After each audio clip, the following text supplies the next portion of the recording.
Las fronteras de Asia. Asia es el continente más grande del planeta. Sus fronteras no son solo naturales, sino convencionales. Las fronteras asiáticas son el escenario de migraciones económicas, políticas y medioambientales. Y el continente combina con las zonas de salida masiva de migrantes, fronteras principales, monte Urales, río Ural y mar Caspio. Las dinámicas migratorias principales, flujos de sur de Asia, motivaciones, empleo temporal, remesas, huida de conflictos. Factores geopolíticos. Los países de Golfo ejercen dependencia estructural de la mano de obra extranjera, pero mantienen políticas migratorias. Las rivalidades en Irán, Arabia y la cuestión palestina influyen directamente en los flujos de la política fronteriza regional.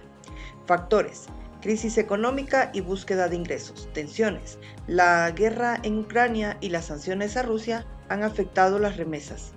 Factores geopolíticos: desigualdades, conflictos, políticas, influencia de potencias externas.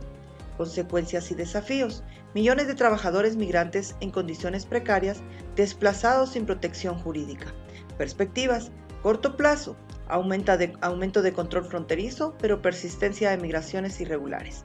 Mediano plazo, crecimiento de corredores migratorios legales.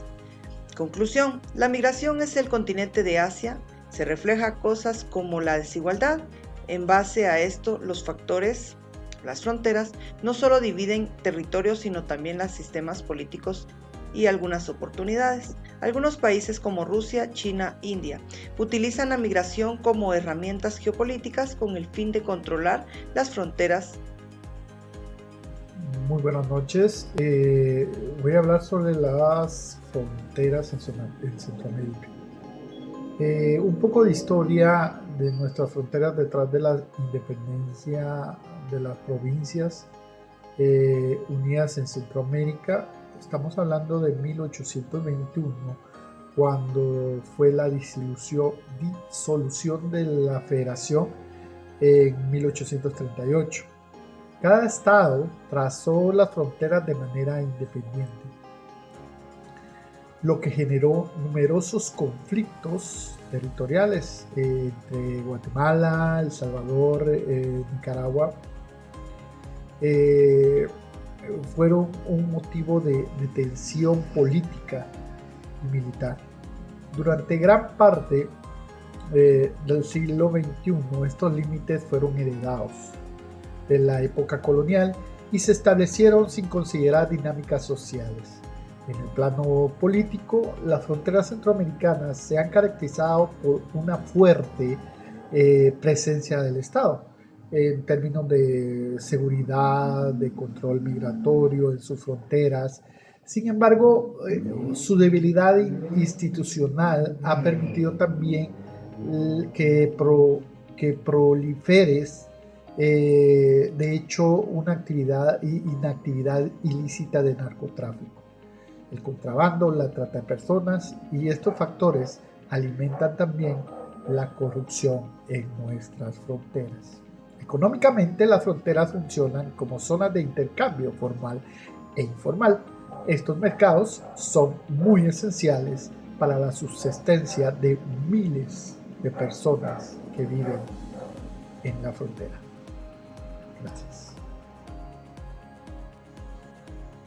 Las fronteras sudamericanas desde la época colonial se establecieron principalmente sobre los límites naturales como la cordillera de los Andes, los ríos Amazonas, Orinoco y Paraná, o los macizos de Guayana y Brasilia.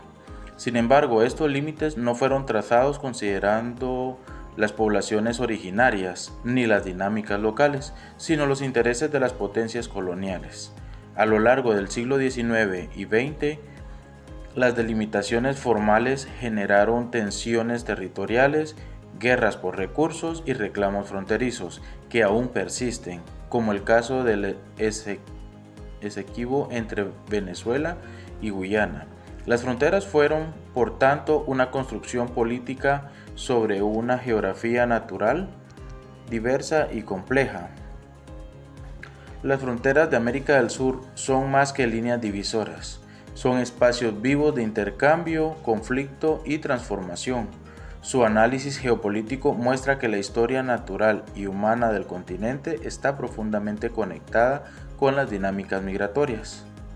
La estabilidad política, el desarrollo económico y el respeto de la diversidad cultural son condiciones indispensables para que las fronteras se conviertan en puentes de integración y no en barreras de exclusión. En síntesis, las fronteras sudamericanas reflejan las contradicciones de la región: riqueza natural frente a desigualdad social, soberanía nacional frente a movilidad humana y cooperación regional frente a tensiones históricas. Comprender esta realidad es fundamental para poder construir políticas migratorias integrales que promueven seguridad, desarrollo y derechos humanos en todo el continente. Las fronteras regionales. En este caso nos vamos a referir a las fronteras de la Unión Europea. Nos enfocamos específicamente en el continente de Europa, cómo se manejan y por qué es tan diferente el sistema que ellos usan a otros países o otras fronteras. Bueno, pues tienen una organización que lo llaman el Schengen, que ya viene funcionando desde el año 1995. En este caso son varios países que lo integran y funciona de la siguiente manera: que si uno entra a un territorio que pertenece a la organización del Schengen, lo que son las restricciones lo haces desde afuera, o sea, desde el exterior. Ya cuando estás dentro del territorio, cuando estás en un país que pertenece a esa organización, no es tanta las complicaciones para que puedas transitar porque ya estás registrado desde afuera. No todos los países de Europa forman parte del Schengen, pero ya están involucrados y forman parte de la cultura de cómo funciona, pero ha presentado, por ejemplo, retos y desafíos últimamente. Por ejemplo, después del COVID-19 han habido más restricciones para poder ingresar a ciertos países. Y también la migración es uno de los también puntos importantes del cual ha tomado en cuenta, porque hay personas que han migrado de otros países a otro.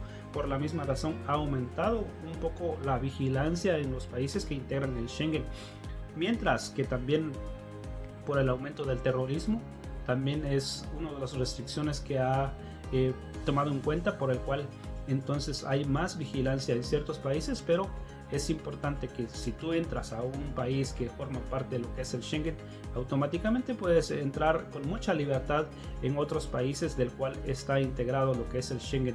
Pero obviamente es una parte importante, fundamental para la geopolítica o para los estudiantes de migración, entender y comprender este tema. Éxitos, que Dios me lo bendiga.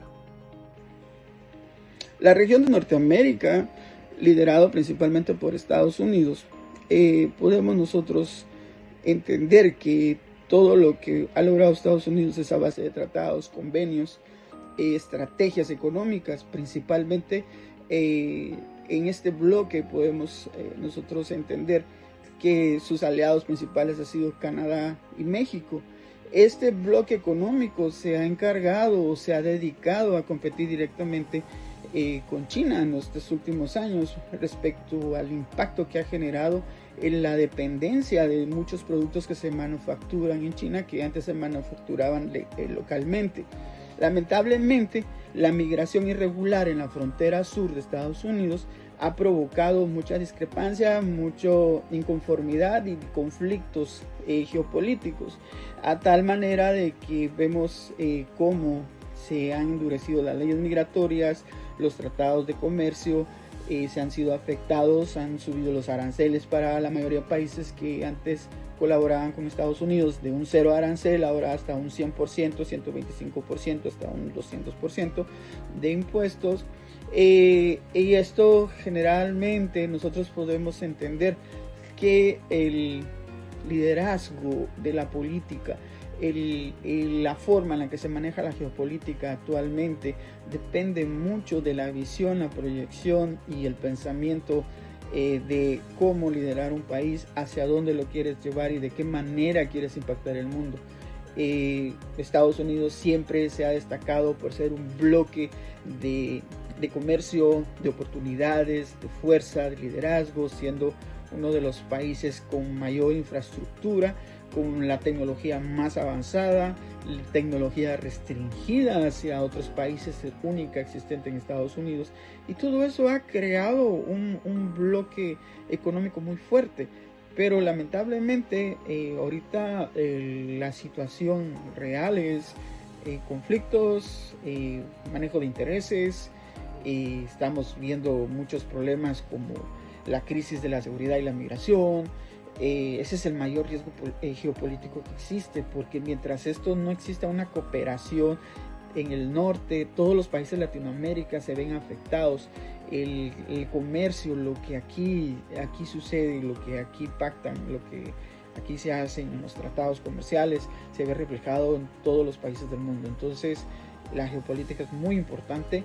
Desde sus principios, nosotros sabemos aquí de que debemos ser muy certeros en la visión.